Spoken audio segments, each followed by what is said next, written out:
સુરત ઉધનામાં આવેલા પ્લાસ્ટિક સ્ક્રેપના કારખાનામાં આગ લાગતા અફરાતફરી મચી હતી, જ્યારે આ આગમાં કુલ 5 કામદારો ઈજાગ્રસ્ત થતા તમામને સારવાર હેઠળ ખસેડવામાં આવ્યા હતા।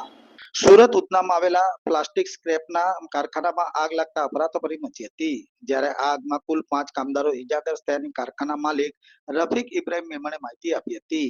આગની ઘટનાને લઈ રફીકભાઈએ જણાવ્યું હતું કે આ પ્લાસ્ટિક સ્ક્રેપનું કારખાનું છે।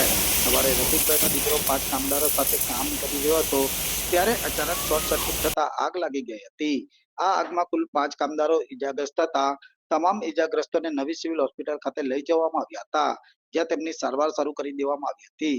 તો પ્લાસ્ટિક સ્ક્રેપ કારખાનાને લઈને અનેક પ્રશ્નો ઊભા થયા હતા, જ્યારે ફાયર સેફટીના કોઈ સાધનો ઉપલબ્ધ ન હતા, તેમજ પ્લાસ્ટિક સ્ક્રેપ બનાવવા અંગે કોઈ પરમિશન લીધી ન હતી કે કેમ તે તપાસનો વિષય છે તેવું મીડિયાને જણાવ્યું હતું। मेरा नाम सुधा विश्वकर्मा है। मेरे हस्बैंड है ललित विश्वकर्मा।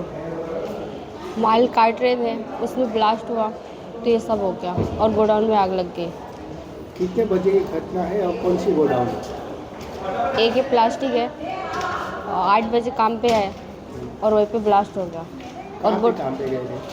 उधना 3 नंबर किस चीज़ का कंपनी है? प्लास्टिक का क्या बनता है उसमें?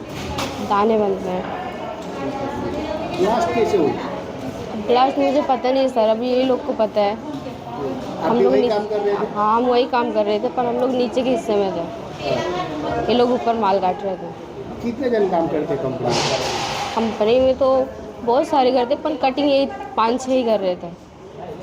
हाँ, कंपनी का पूरा नाम क्या है? एक ही प्लास्टिक है, मुझे पता है, बाकी नहीं। જી સાહેબ, આપનું નામ, કઈ જગ્યા શું ઘટના બની? હું છું સબ fire officer Rohit ખલાસી। Udhna Udyognagar road number 3 ખાતે આગની ઘટના બની હતી પ્લાસ્ટિકના ગોડાઉનમાં, એવો અમને ફાયર કંટ્રોલ તરફથી કોલ મળ્યો હતો। એટલે ઉધના માન દરવાજા અને ડિંડોલી ડુંભાલથી ગાડી રવાના કરી હતી। અહીંયા અમે આવીને જોયું તો ધુમાડો પુષ્કળ પ્રમાણમાં હતો અને પહેલા મારે આગ ફેલાયેલી હતી, એટલે આવીને આગ અમે તાબડતોડ હોલવી નાખી। કેટલા લોકો આમાં દાઝ્યા હતા ને તે?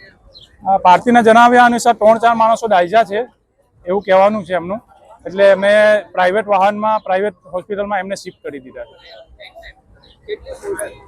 આગ લાગવાનું કારણ શું છે? આગ લાગવાનું કારણ તો હાલ જાણવા મળ્યું નથી। હાલ હમણાં કોઈ રેસ્ક્યુ કરાયું છે? ના, અત્યારે તો કશું છે નથી એમાં। આગ પર હોલવી નાખી છે અને ટોટલ કુલ ડાઉન કરી નાખી છે। કેટલી ફાયરની ટીમ?